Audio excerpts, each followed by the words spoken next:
नाज़रीन, कोटली बैराज से 4 अचण बाद लतीफ़ाबाद के कचे में लड़ पलाण शुरू थी वही है, जन त शहरी आबादी में खौफ पकड़ियल है। इरफान बुघे की रिपोर्ट। हैदराबाद की हवाउन के भी छुड़वागी मिली वही है त सिंधु भी गजगोड़ कंदो हाई फ्लड जो रेलो खणी अगते वधी रहो है।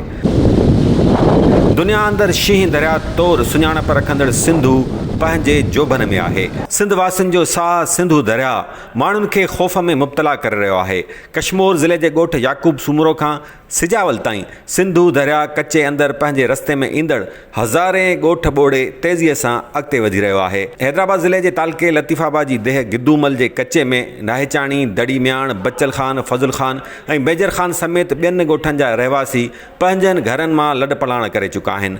जेके पाण सां जेतिरो सामान खणी सघिया त उन्हनि खयो, बाक़ी संदन सामान घरनि अंदर ही रहिजी वियो आहे। साईं जेतिरा भी आहिनि सभु विया हलिया, को भी घर को हिते कोन्हे रहियो। साईं बंदि हिते कोन्हे, ये उथलियो आहे, दरिया आवर थियो, पाणी हलियो आयो। हिते इलाही आहिनि जेके पाणी में उॾी चुका आहिनि। इलाही घर ना कुझु निकिरी आहिनि, कुझु माण्हू फाथा पिया आहिनि, न इंतिज़ामिया या न को हिते कोन आयो आहे असांखे। हिते सामान असांजो अञा पियो आहे, घर ढही पिया आहिनि।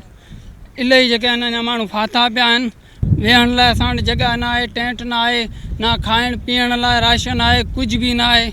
होॾां दरिया जे बंद भरिसां लतीफ़ाबाद में क़ाइम हाउसिंग स्कीम्स में रहंदड़ शहरनि जो साह मुठ में आहे, जिन खे वरी अणॼाण ऐं सेखड़ाट माण्हुनि तरफ़ां सोशल मीडिया ते पखिड़ियल अफ़वाह वेतर परेशान करे रहिया आहिनि।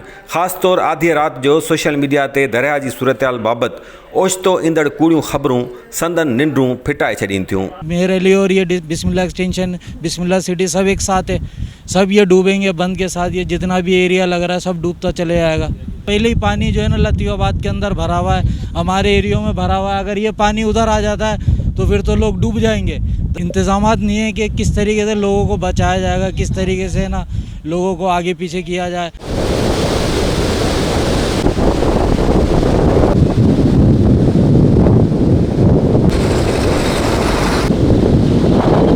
चौथी सेप्टेम्बर ते सुबह जो वरतल रीडिंग मूजिब कोटड़ी बैराज ते मुसलसल चाढ़ वारी सूरतहाल आहे। बैराज जी अप स्ट्रीम जा वहकरा 5,85,692 क्यूसिक रिकॉर्ड किया विया, जॾहिं त डाउन स्ट्रीम जा वहकरा 5,72,436 क्यूसिक रिकॉर्ड थिया। सिंधु दरिया जी आख़िरी मंज़िल ठटे ऐं सिजावल ज़िलनि जे विच में समुंड जी क्रीक आहे। चांडोकियुनि खां ख़ाली ऊंदाहियूं रातियूं वेतर सिंधुअ जी तिख वधाए रहियूं आहिनि।